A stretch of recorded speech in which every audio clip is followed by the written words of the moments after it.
Bismillahirrahmanirrahim. Alhamdulillahirabbil alamin wassalatu wassalam ala asyrafil anbiya'i wal mursalin wa ala alihi wa sahbihi ajma'in. Subhanaka la ilma lana illa ma 'allamtana innaka antal alimul hakim. Rabbi shrah li sadri wa yassir li amri wa hlul 'uqdatam min lisani yafqahu qawli. Amma ba'd.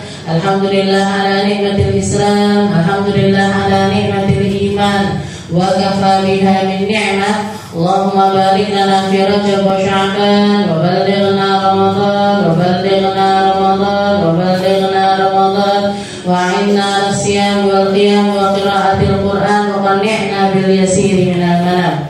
Alhamdulillah, segala puji bagi Allah Subhanahu wa taala. Malam hari ini kita kembali mengkaji salah satu kitab yang paling banyak dibaca di kalangan Ahlus Sunnah wal Jamaah, karangan dari Al-Habib Abdullah bin Alawi Al-Haddad, sang pengarang kitab Ratib Al-Haddad juga. Beliau mengarang kitab Risalatul Mu'awanah, pesan-pesan yang akan membantu kita untuk menjadi hamba-hamba yang siap meniti jalan yang lurus, yang siap meniti jalannya Allah Subhanahu wa taala, yang siap mengikuti ajarannya Nabi kita Nabi Muhammad sallallahu alaihi wasallam.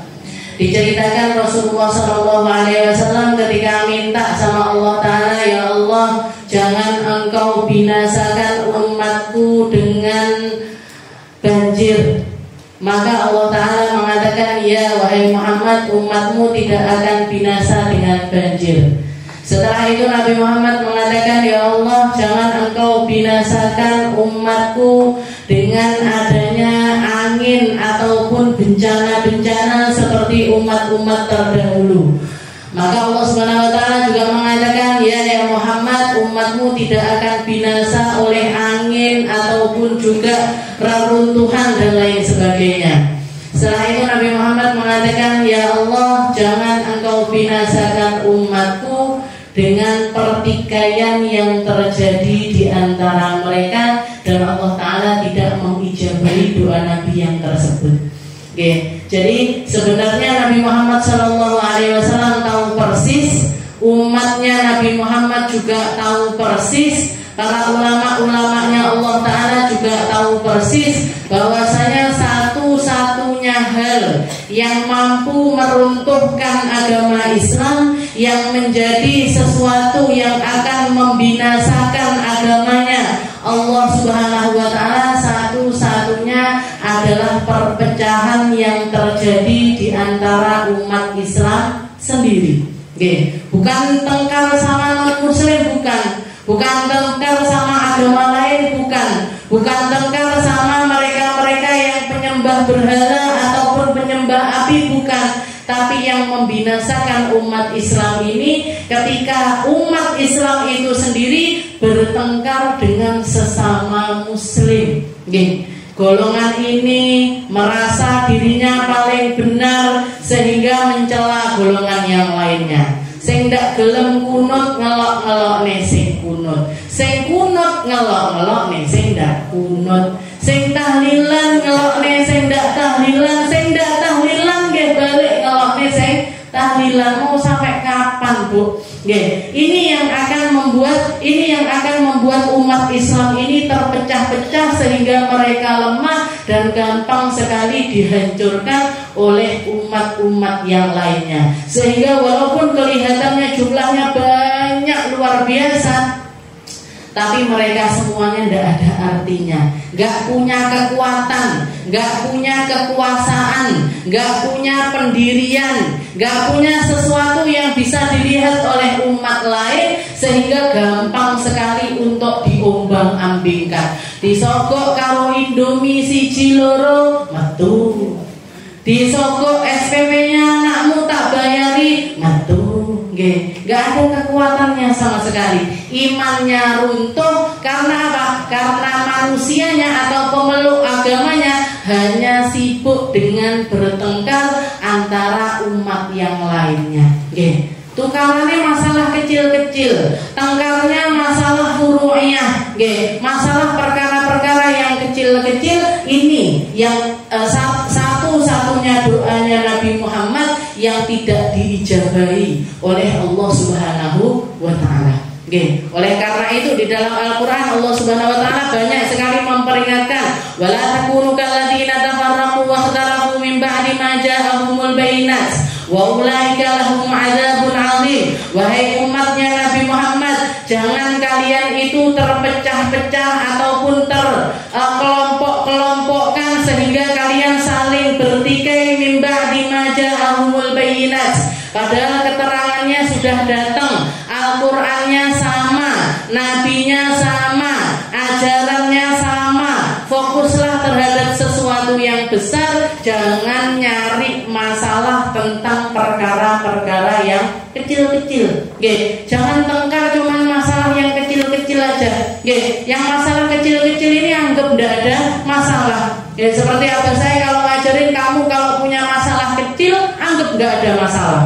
Masalah kecil itu kayak apa? Misalkan kita masuk ke masjid atau masuk ke musola, mlebu jedinge, ndelok ndak ada mikrofon, nggak ada gayungnya, nggak usah ngamuk-ngamuk. Iki piye tak mire asline sopo? Kok iso jeding ndak ada cantingnya, nggak ada gayungnya, ini gimana? Nggak usah Bu, berangkat aja naik motornya jenengan atau naik sepedanya jenengan, berangkat pergi ke toko gerabah beli canting satu, jenengan paling modalnya berapa? 10.000, 15.000, jenengan lebok nih niat wakaf jadi punyanya masjid, beres. Nggak usah keluar-keluar, nggak usah marah-marah yang akan mempermalukan diri kita sendiri. Masalah kecil-kecil anggap nggak ada masalah.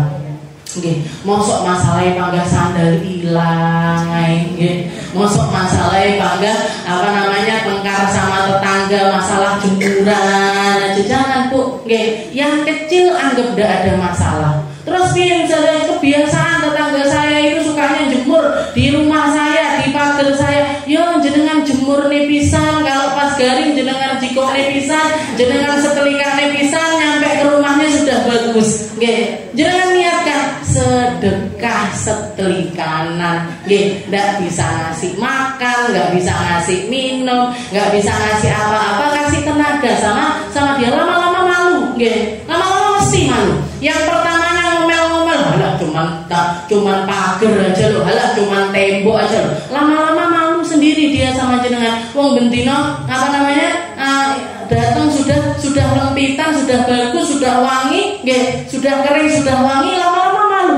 Kalau orangnya punya malu, kalau orangnya tidak punya malu, kalau orangnya tidak punya malu, jadi lahan sedekahnya jenengan, jadi lahan dakwahnya jenengan, jadi lahan ibadahnya jenengan. Nabi Muhammad jenengan bandingkan sama Nabi Muhammad SAW. Setelah beliau diangkat jadi nabi, dakwah setiap hari, bukan cuman nopo istilahnya masalah air atau masalah jemuran, boten. Di depan rumahnya beliau numpuk kotoran, numpuk duri-duri, numpuk perkara-perkara yang kalau Nabi Muhammad jalan itu seringkali kakinya itu ketusuk.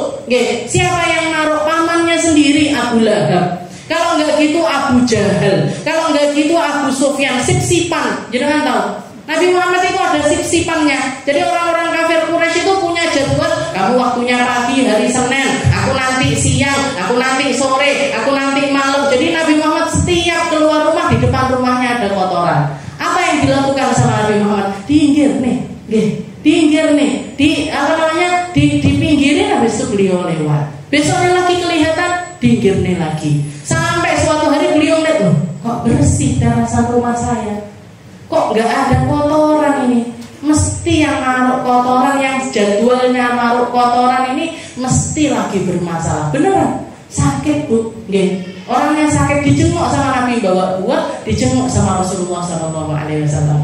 Begitu nyampe rumahnya nangis, dia mengatakan, wahai Muhammad, teman-temanku yang punya sip-sipan sama untuk naruh kotoran di depan rumahku, di depan rumahmu, tidak ada satupun di antara mereka yang jenguk saya. Kok malah kamu yang jenguk saya?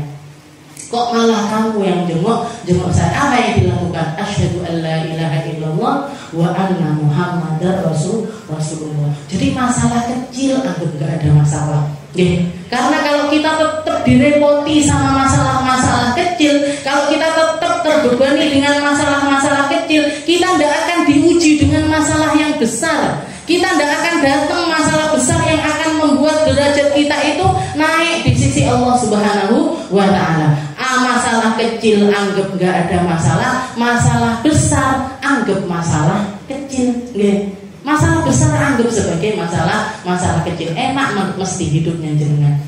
Mesti hidupnya jenengan akan enak. Dan terus minta sama Allah Ta'ala, ya Allah kuatkan saya, ya Allah lapangkan hati saya, ya Allah tambahkan ilmu saya, ya Allah fahamkan saya, ya Allah tularkan akhlaknya Nabi Muhammad SAW ke dalam diri saya. Semoga saya bisa masuk di dalam golongan hamba-hamba yang menegakkan amar ma'ruf nahi mungkar di atas muka bumi ini, meskipun hanya dalam diam. Diem bukan berarti nggak ngapa-ngapain, Bu. Diem bukan berarti cuman batin aja. Diem tapi nolong di dalam diamnya kita. Itu ajarannya Rasulullah Shallallahu Alaihi Wasallam.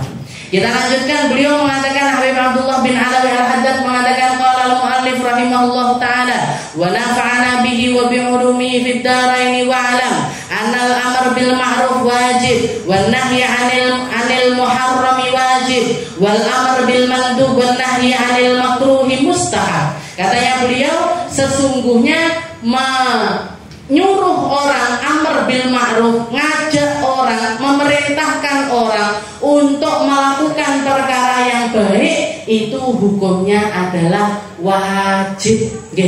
Kalau kebaikan yang kita perintahkan itu adalah perkara yang wajib. Kayak apa? Kayak jenengan duduk di majelis taklim semacam ini. Duduk majelis taklim kayak gini hukumnya apa? Hukumnya apa? Wajib, Bu. Kalau kita belum pernah mempelajarinya, hukumnya wajib.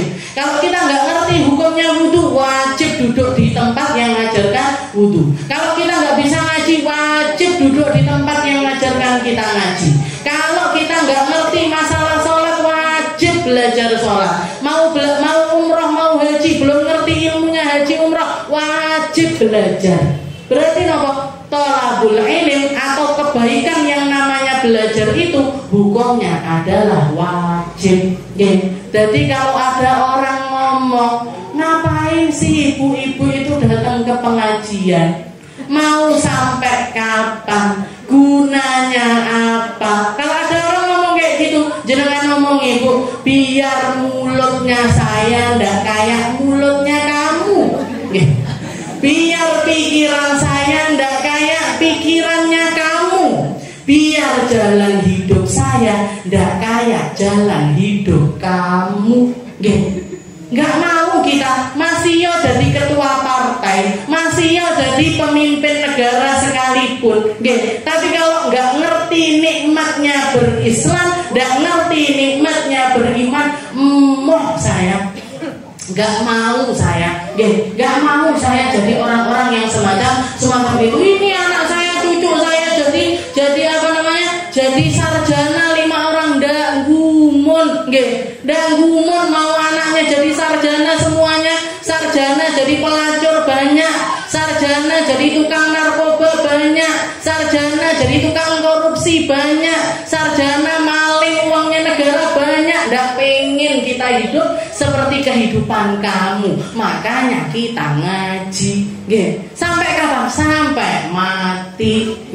Kalau ditanya sampai kapan ngajinya, sampai mati. Pengennya mati bahkan dalam keadaan menuntut ilmu. Apa ndak ngiri kita? Abu Yahya Hasan bin Ahmad Baharun, guru saya, abahnya Ustaz Segaf, abahnya Habib Zain, abahnya Habib Ali Baharun, itu salah satu hal yang menjadi cita-citanya beliau pengen mati di pondok, dijagai sama Allah Ta'ala, meninggal bukan di rumah tapi di kamarnya beliau, bukan di kamar, di kantornya beliau. Bahkan dikatakan guru saya itu Habib Hasan itu punya penyakit jantung. Jadi setiap hari itu minum obat 3 kali. Obat jantung itu sehari 3 kali. Pas waktu siang salah satu muridnya yang menyediakan obatnya itu bilang, "Beb, ini obatnya tinggal 1. Tak belikan ya. Kalau beli harus samplek." Kalau beli harus samplek. Katanya Abu Hasan, "Enggak usah, nanti mubazir." nggak usah belikan lagi nanti mubazir. Beneran, nggih. Kata guru saya kemarin, saya waktu ziarah ke tempatnya guru saya, diceritani sama Ustazah Rugaya, satu-satunya putrinya Abu Hasan, katanya beliau, abah saya meninggal, ndak ninggal utang sholat duhur asar. Sebelum asar beliau meninggal, sebelum asar beliau meninggal sudah selesai sholat asar, geletak di kamar, geletak di kantornya beliau, di situ ada sofa, geletak bablas meninggal.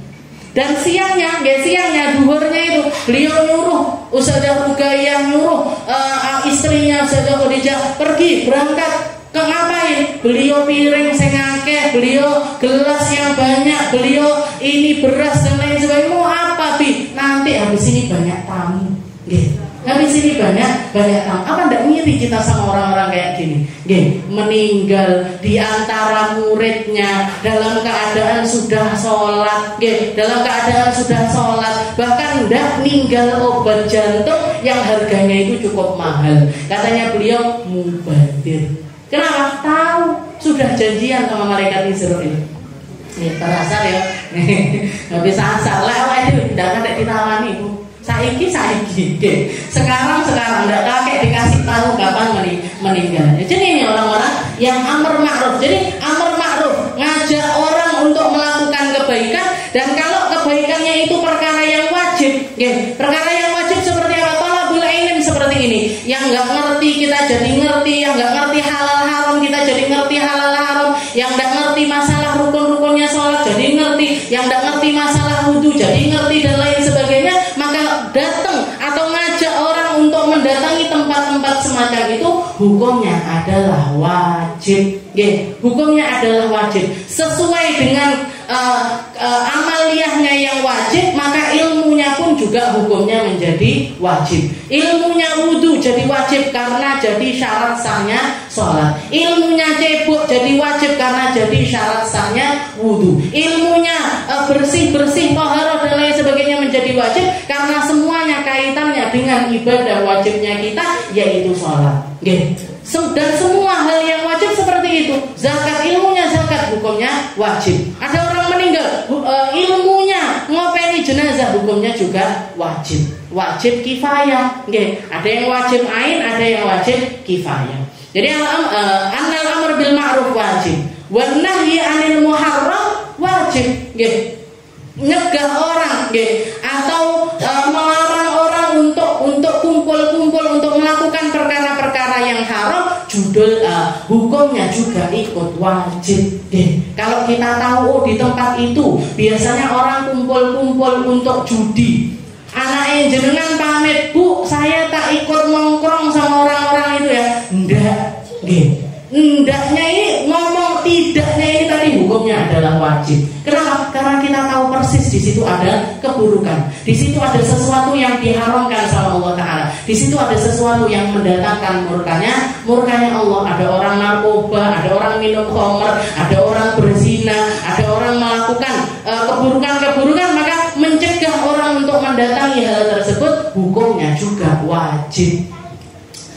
Wal amr bil mandub wa nahyi 'anil makruh mustahab. Sedangkan ngajaki orang untuk melakukan perkara-perkara yang sunnah, perkara-perkara yang sunnah. Perkara-perkara sunnah ini seperti apa? Misalkan jenengan ngundang orang untuk melakukan sholawatan misalkan, atau istilahnya mulutan. Di situ bacakan sirahnya Nabi, bacakan sejarahnya Nabi, setelah itu bersolawat kepada Nabi Muhammad SAW. Hukumnya apa? Tidak sampai ke wajib, Bu. Sholawat itu yang wajib kalau ada di dalam sholat, tapi di luar sholat hukumnya sunnah. Ada undangan maulutan, gimana hukumnya? Sunnah. Ngajak orang gimana hukumnya? Sunnah.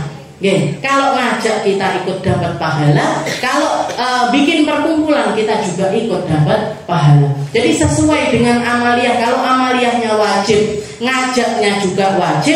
Kalau amaliyahnya sunnah, ngajaknya juga sunnah. Makruh pun begitu. Makruh ini apa? Kayak apa? Sesuatu yang makruh ini seperti apa? Kayak misalkan arisan.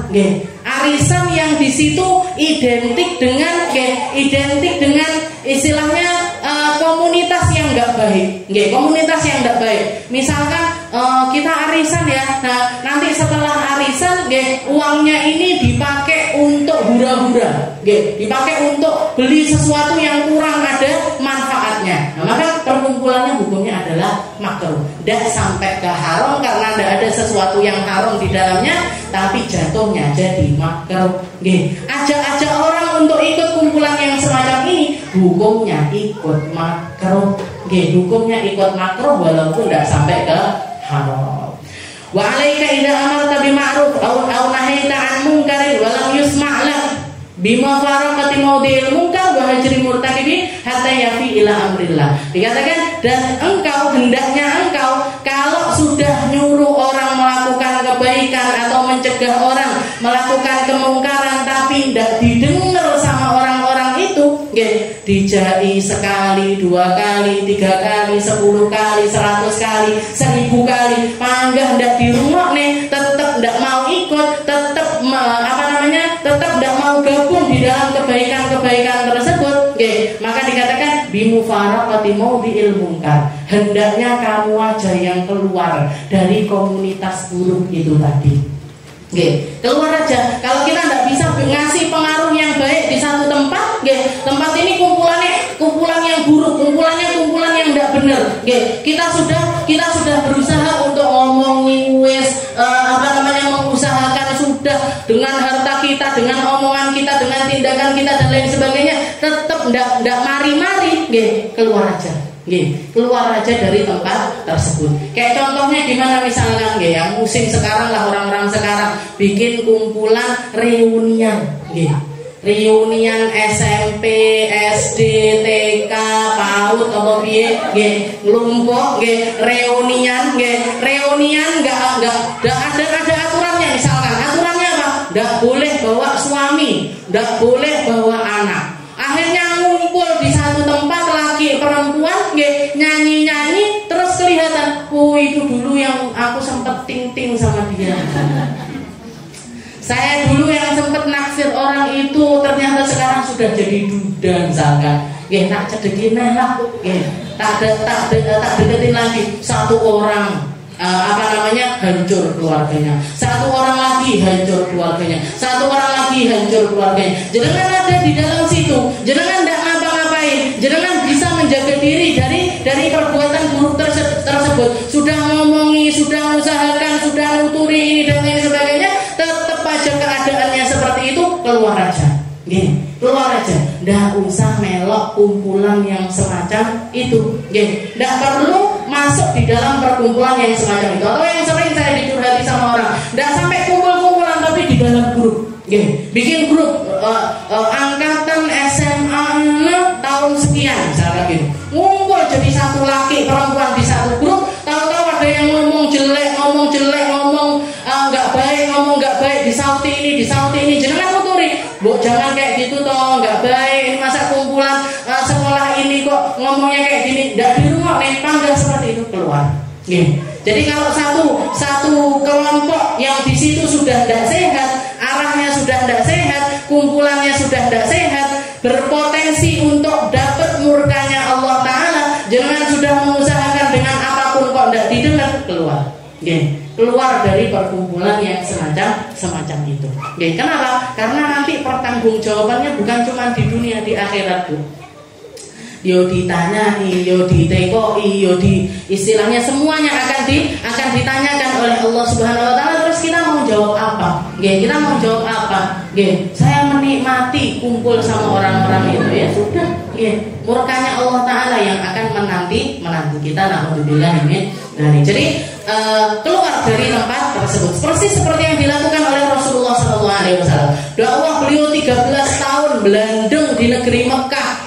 Kemanapun beliau bawa kalimat La ilaha illallah Muhammadur Rasulullah. Dibawa ke pasar, dibawa ke gunung, dibawa ke kumpulan keluarga, dibawa ke kumpulan ini, semua orang didakwai oleh Nabi Muhammad. Tapi ternyata setelah mencapai mungkin yang masuk Islam itu sekian persen dari mereka, ada yang sampai hijrah ke Habasyah, ada yang hijrah ke sini dan lain sebagainya, wes mentok, tidak bisa nambah lagi, tidak bisa nambah lagi. Ditambah dengan wafatnya Sayyidah Khadijah, ditambah dengan wafat pamannya Nabi Muhammad SAW, wes tidak bisa nambah lagi, pindah. pindah dari tempat tersebut, nyari tempat yang akan kita diterima di tempat tersebut. Seperti itu. Jadi boleh. Jadi keluar dari satu tempat, satu kelompok itu boleh. Ketika kita merasa tidak akan mungkin bisa bawa perubahan di tempat tersebut, tapi harus diusahakan dulu, Bu. Tidak main ujuk-ujuk. Oh, elek iki metu. Oh, elek iki metu. Isone mek nyelaku tok. Jangan, karena saya lihat ada juga yang positif-positif. Kayak abah saya cerita dulu kumpulannya beliau reuni kalau SMA Islam itu apa? Man, bukan man satunya lagi yang nanti kalau lulus itu jadi guru. PGA. Guru abah saya itu dulu sekolahnya di PGA. Sekolahnya di PGA. Alumni tahun sekian, alumni tahun sekian bikin perkumpulan orang-orang kaya-kayanya, alumni itu yang satu letting sama abah saya, yang kaya-kaya ini iuran guru kelasnya dulu, beberapa orang dari mereka diumrohkan.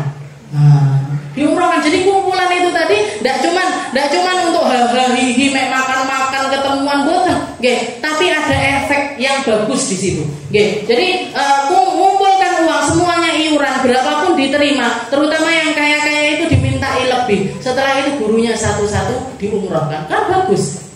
Istilahnya kalau masih ada positifnya seperti itu, kalau ada positifnya seperti itu didukung, dimotivasi untuk bisa berbuat lebih, dimotivasi untuk bergerak dengan pergerakan yang lebih lagi agar lebih bawa kemanfaatan. Jadi tidak cuma CLBK tok isinya, karena rata-rata yang curhat ini cerai. Kenapa sebabnya? Ini waktu reuni ketemu sama mantannya, ini yang waktu reuni ketemu sama mantannya. Ya Allah, umurnya loh, yang curhat sama saya umur 50, umur 55. Ya Allah, ini lo sudah punya cucu semuanya. Sudah punya cucu, bisa cerai setelah itu nyantel sama mantannya waktu SMA dulu. Niki nopo boten lucu. Kalau ditulis jadi novel diceritakan ke cucunya tidak ada bangga-bangganya.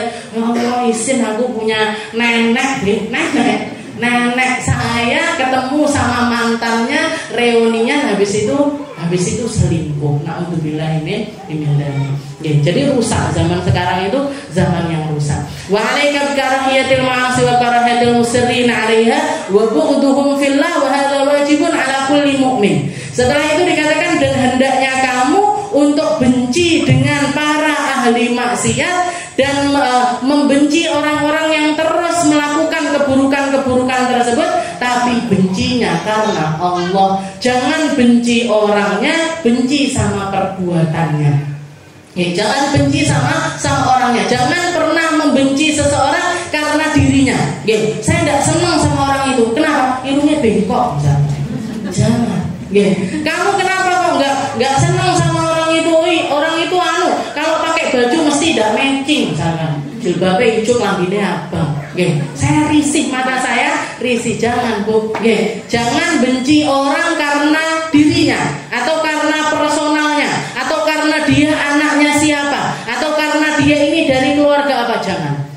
Tapi kalau kita benci sama seseorang, bencilah perbuatan yang sedang dilakukan oleh orang tersebut, dan perbuatannya itu perbuatan yang dimurkai oleh Allah. Benci sama bandar narkoba harus kita benci. Benci sama pemimpin yang dolim harus kita benci. Bencinya bukan sama orangnya, tapi benci sama perbuatan yang mereka lakukan. Sambil didoakan, muga-muga taubat, muga-muga berubah, muga-muga malik. Karena ini wajib. Dikatakan wa hadza wajibun 'ala kulli mu'min. Benci sama perbuatan buruk, benci sama perbuatan maksiat, benci sama keburukan yang ada di sekitar kita, itu hukumnya wajib, bukan malah didukung. Bukan malah didukung, aku tak melok nyumbang dia mau pulaan narkoba. Alhamdulillah. Aku tak melok nyumbang. Buat apa? Ini buat gentengnya diskotik itu. Jangan. Jadi benci sama keburukan yang ada di sekitar kita itu sebagai seorang mukmin, sebagai orang yang beriman kepada Allah Ta'ala, hukumnya adalah wajib. Ya, hukumnya adalah wajib. Wa idza dulimta aw syutimta fa dhahara 'alaika min al-ghadab wa taghayyara al-wajh wajadta min karahiyati fi'l wal fa'il ma la yakunu mithlahu wa la a'dham minhu inda sama'il munkari wa syahadtahu. Dan ketika kamu didolimi orang, kamu dihina-hina sama orang, setelah itu tampak di dalam dirimu itu marah, gitu. Kamu istilahnya kamu ditegur, kamu dituturi, gitu. Dituturi, diomongi. Habis itu dijelaskan, dikenali ini tidak baik, ini kurang baik, harusnya kamu begini, harusnya kamu begini dan lain sebagainya. Kalau ada orang nasihati kita, nasihati kita, kok wajah kita itu berubah, terus kita marah, terus kita merasa kalau diri ini tidak pantas untuk dinasihati seperti itu. Saya ini, kamu itu siapa ngomong gitu sama saya? Kamu itu siapa nuturi saya? Kamu itu siapa nasihat diri saya? Ini kalau ada rasa seperti itu di dalam hati kita, Bu, katanya beliau, fatahaqqaq annaka dhaiful iman. Ketahuilah bahwa dirimu itu orang yang imannya lemah. Ketahuilah bahwa dirimu itu orang yang imannya lemah. Wa anna irduka wa maluka azwalika min dini. Karena itu menunjukkan bahwasanya jabatanmu, hartamu itu lebih mulia di dalam hatimu, bagi dirimu. Kamu itu merasa bahwasanya harta, pangkat, kedudukan itu lebih mulia ketimbang agamamu sendiri, ketimbang agamamu sendiri. Jadi kalau kita ditegur orang terus rasa di dalam hati ini langsung koyok diremes-remes, ki sapa bocah cilik wani-wani ngomongnya aku, bocah enom baru bau kencur, biasanya kan macam itu. Nah, bocah cilik nggak roh apa, nggak ngerti apa-apa, kok nuturi orang tua, kok ini dan lain sebagainya, berani-berani jadi imam sholat. Saya ini loh 20 tahun jadi imam, saya ini loh 20 tahun ngopenin masjid, kok ada anak kecil baru lulus pondok ujuk-ujuk dresel jadi imam. Nah, ini ketahuilah bahwasanya walaupun umurmu tua, ketahuilah bahwasanya imanmu itu lemah. Berarti iman kita ini lemah. Kenapa? Karena pangkat mengalahkan kita, karena kedudukan mengalahkan kita, karena umur mengalahkan kita, karena rasa hati, nafsu yang ada di dalam hati kita menguasai diri kita, sehingga kita menganggap semua orang itu lebih rendah dibandingkan kita. Nah, guru saya itu bilang kalau ada orang marah, kalau ada orang marah suruh ngaca, suruh ngaca. Kenapa? Karena dia sama setan serupa. Kata guru saya seperti itu. Jadi kalau ada orang marah kasih kaca, kamu sama setan itu satu rupa. Karena orang ketika marah ganteng hilang, Bu. Orang sak marah-marahnya orang ganteng kayak opo lek nesu, elek anggan. Perempuan pun begitu, sak cantik-cantiknya orang kalau sudah marah, enggak ada bagus-bagusnya sama sekali. Yang keluar dari lisannya kotor, yang keluar dari lisannya omongan jelek, matanya melotot gitu. Ada orang marah-marah, tidak ada, matanya melotot, merah, dan lain sebagainya. Suruh ngaca, kamu sama setan sama. Dan itu menunjukkan kalau kamu sedang dikuasai setan, kamu imanmu itu masih sangat lemah sekali, karena semua perkara tersebut mampu mengalahkan dirimu. Mampu mengalahkan dirimu. Wa idza alimta wa tahaqqaqta annaka idza amarta bil ma'ruf aw nahaita 'an munkarin la yastami'u laka wa la yaqbalu minka aw alimta annahu yasul 'alaika bisababihi darar dhahirun fi nafsik aw malik jazalaka sukut. Dan beliau mengatakan, tapi di sini beliau ngasih tahu, Abdullah memberi tahu, kalau kamu tahu dan kamu sudah membuktikan bahwasanya kalau kamu berdiri untuk amar ma'ruf nahi mungkar, kamu akan gak akan didengar sama orang sekitarmu, bahkan kamu akan mendapatkan doror, istilahnya dibenci sama orang dengan istilahnya nyakitin dengan nyakitin yang dohir. Istilahnya misalkan kita nanti ketika kita amar ma'ruf ngajak orang ini dibenci sama orang sekitar kita, setelah itu kita disakiti, misalkan mau dibunuh atau diancam atau ditembak atau mau diambil, dirampas hartanya dan lain sebagainya, katanya beliau jazalakas sukut, boleh bagi kita untuk diem. Diem itu boleh. Ketika kita melihat kalau misalkan kita berdiri untuk mendakwahkan agamanya Allah Ta'ala, hal-hal semacam itu akan terjadi kepada diri kita. Wasaral amr wan nahi ba'da an kana wajiban min al-fadailil 'azimati dalah min fa'iliha ala mahabbatillah wa itharihi ala man siwa. Jadi walaupun awalnya itu menjadi sesuatu yang, walaupun kalau misalkan kita bertahan atas hal tersebut, hukumnya tetap wajib dan kita masih akan istilahnya orang yang berdiri teguh di dalam perkara tersebut adalah orang-orang yang istimewa di sisi Allah Subhanahu wa Ta'ala. Jadi istilahnya gini, diem boleh, diem boleh. Tapi kalau kamu melihat orang-orang yang mampu berdiri tegak di atas amar ma'ruf nahi mungkar, ketahuilah mereka adalah orang-orang pilihannya Allah Ta'ala, dan mereka orang-orang yang sangat dikuatkan oleh Allah Ta'ala karena mereka berdiri di belakang hal-hal yang pernah terjadi juga kepada Nabi kita Nabi Muhammad Sallallahu Alaihi Wasallam. Nabi Muhammad kan dihidupkan, dibunuh, diancam dibunuh, kepalanya beliau dihargai dengan harga 1000 ekor onta. Orang yang bisa mendatangkan Muhammad hayyan au maitan, hidup ataupun mati, dapat hadiah 1000 ekor onta. Jadi kepalanya Nabi dihargai bukan pakai uang, tapi untuk dibunuh dan lain sebagainya. Istilahnya di dalam kondisi seperti itu diam boleh, diam boleh. Kalau kita merasa, aduh nanti aku dicelakain orang-orang karena misalkan sekitar saya hidup di lingkungan pembunuh semuanya misalkan. Kalau saya melakukan amar ma'ruf nahi munkar, tidak menutup kemungkinan saya juga akan dibunuh. Gimana kalau diam tidak dosa? Walaupun hukumnya wajib, tapi diam bagi kita tidak dosa.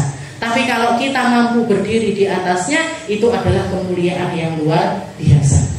Makanya jangan pernah nyela tubuh. Kalau ada orang istilahnya orang-orang yang amar ma'ruf nahi munkar, orang-orang yang amar ma'ruf nahi munkar, jangan pernah kita mencela mereka. Kita harus sadar mereka mampu melakukannya dan kita tidak mampu melakukan apa-apa. Mereka mampu melakukannya dan kita tidak mampu melakukan apa. Wa ma idza alimta anna al-munkar yazidu bisababin nahyi aw ta'addud darar ila ghairika minal muslimin fasukut hina idin aula wa rubbama wajib. Dan kalau kita melihat, kalau misalkan orang-orang ini kita ngajain mereka atau kita amar ma'ruf nahi munkar sama mereka malah menjadi-jadi, mereka malah kayak disumet seperti itu, kayak digawe-gawe malahan, maka waktu itu juga lebih baik bagi kita untuk diam. Lebih baik bagi kita untuk diam. Ini biasanya terjadi kalau komunitasnya mereka sudah besar. Jadi ada orang-orang yang sukanya itu minum minuman keras. Dimulai dari satu orang, mungkin warungnya satu, yang jualan khamr itu satu, pelanggannya satu, pelanggannya dua, pelanggannya tiga. Kita datang atau Pak RT datang, masih bisa untuk nyegah, istilahnya dibubar nih atau dilarang, disegel, tidak boleh jualan lagi, masih bisa. Tapi kalau misalkan sudah besar, jangan datang nuturi di situ, malah menjadi nopo boten, malah dadi biasanya. Karena tabiatnya orang seperti itu kalau dibilang tidak, malah koyok dikongkon, malah seperti disuruh. Jadi kalau kita melihat komunitasnya udah besar, kalau saya ngomong sendiri, saya nanti bakalan dia apa-apain, maka di situ diam juga masih diperbolehkan. Wa hina idin aula wa rubbama wajib, bahkan bisa jadi hukumnya wajib diam. Kalau kita ngomong malah nambah-nambahi apa yang mereka lakukan.